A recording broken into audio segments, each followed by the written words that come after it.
when someone is alive, I know them by seeing them, by hearing them, so all the perceptions, and then if I hug them or something, so I have an experience like that. And then when they die, I'm washing the body, for example, and I'm preparing it for burning. And then I see the body burning, right? And I will put the stick on the head in Hinduism to break the skull. All these are perceptions, only perceptions. So it's a concept in my mind that, you know, the person was alive and now the person is dead. Actually, it's all only perceptions that I'm registering.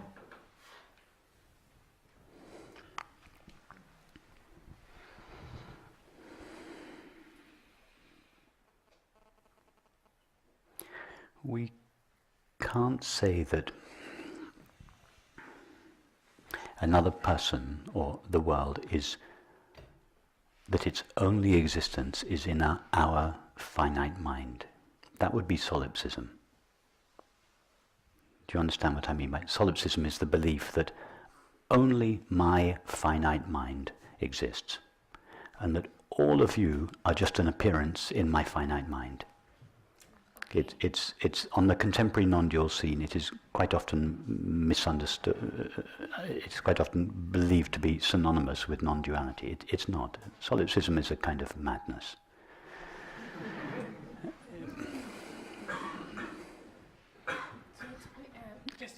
It's believing only my mind. Believing that only, no, not your mind, my mind.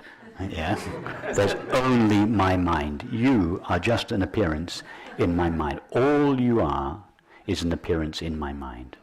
That you don't have no thoughts apart from the thought that I am having. The only perception there is the perception that I am having. And that all of you are just a perception in my mind. And the fact that we seem to be talking and it appears that you are having feelings, and not at all, you are not having feelings or thoughts because you are just an appearance in my mind. This is not non-duality.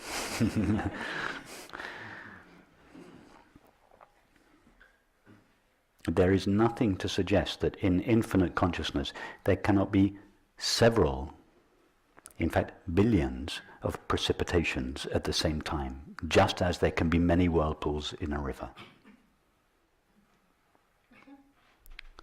The stuff that each precipitation is made of is the same. Each precipitation collapses, or is a localization of the same infinite field. It is one field. And this single field of consciousness precipitates as the finite mind in order to experience form. So there's no reason why the same information shouldn't appear in two finite minds. Yes? And I'm good with that. No, I realize you're good with that. So for instance now there could be 80 finite minds, and this room could be appearing in each of those finite minds. Yeah. So each finite mind is drawing the same, or not exactly the same, but similar information from the collective field. Yeah. And therefore we all experience the same room. It's because our finite minds are all informed by the same source, by the same field. They're all precipitations of the same field.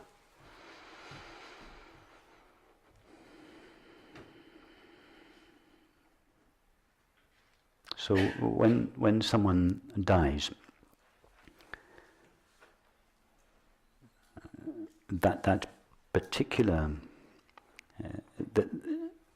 that appearance in your finite mind and in all finite minds, it disappears.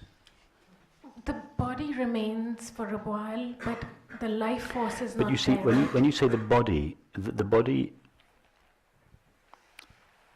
we never experience a body made out of matter. No, I mean, but the view or the sensation of the dead body is there. But that's mind. That's an image in your mind, and an image in many people's minds. It's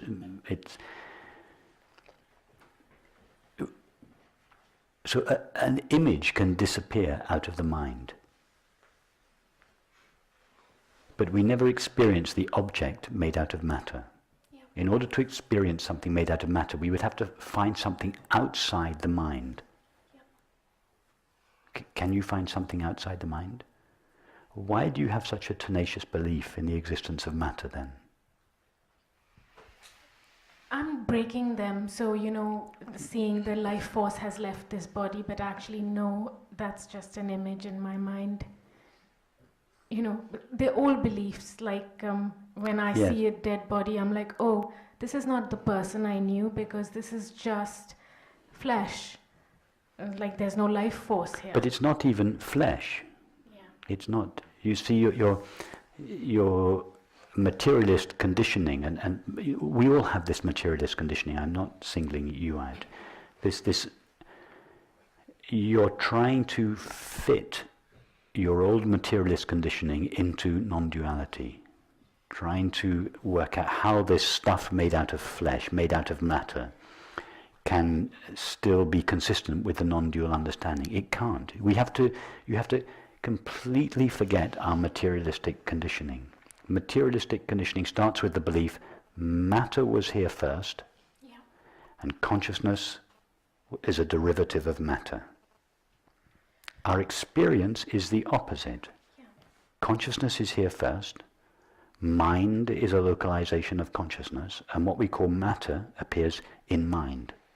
So matter is the narrowest element of our experience. It comes into existence when consciousness narrows its focus.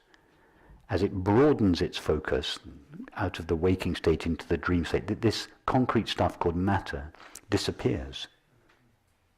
Matter is the smallest element of our experience. The body and the world are the smallest elements of experience. They are subsets of the mind, and the mind in turn is a localization of consciousness. That is our experience. Yeah. What is your primary experience? Yeah. In order for there to be any experience, there must be consciousness. Consciousness was here first. Yeah, so now if I flip it, then that body just stopped appearing in awareness. Yes. That object just stopped appearing in awareness. Yes.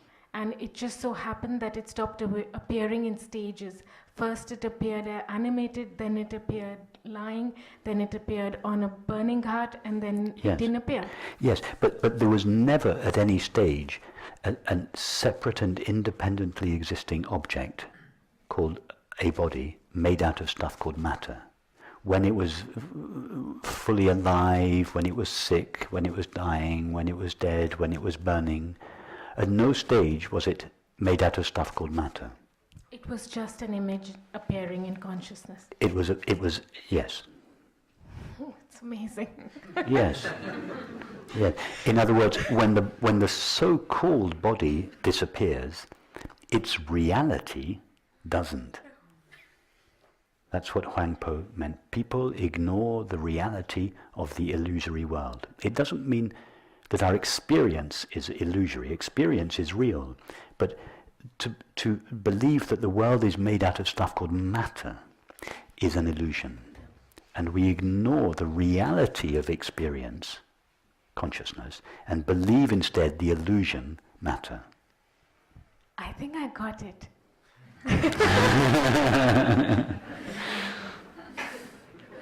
You see, it's a reversal in the way we think. We have to replace the matter model with the consciousness model.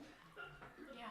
We cannot fit non-duality into the matter model. We have to start again. We have to start with our experience, because experience must be the test of reality. What is the primary element of our experience? Consciousness. Yeah. So if we want to build a model of experience, if we want to build a paradigm, then we have to start on solid ground. We have to start with our experience. If you start with a concept, everything you build upon that will only be as good as your starting point. Yeah. It's like a house of cards. It's like a house, exactly, it's like a house built on sand. Yeah. So we have to go back and back and back. What is my primary experience, my primary irreducible experience? By irreducible, I mean we can't go further back in our experience. It's consciousness. Okay, so start there. There is consciousness. I am consciousness. Everything that appears, appears in me. It's mind-blowing. It is mind-blowing, exactly, yes. You know, materialism is just, of course, we've all been brought up with it. For centuries, our culture has been dominated by materialism. But if the human race is still going in 5,000 years' time, hopefully they will look back on this relatively short period of materialism. They'll look at it like we look at the Dark Ages. They'll look at it with incredulity.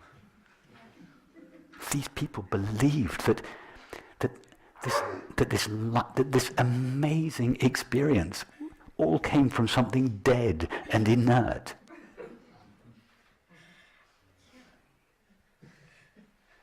They won't believe it. You know, it's a big flip. That's it. And if humanity is not still going in 500 years' time, it will only be because materialism has prevailed. Humanity will not survive the materialist paradigm. It will destroy itself. It's a law. It has to. We're seeing it. And we're seeing it.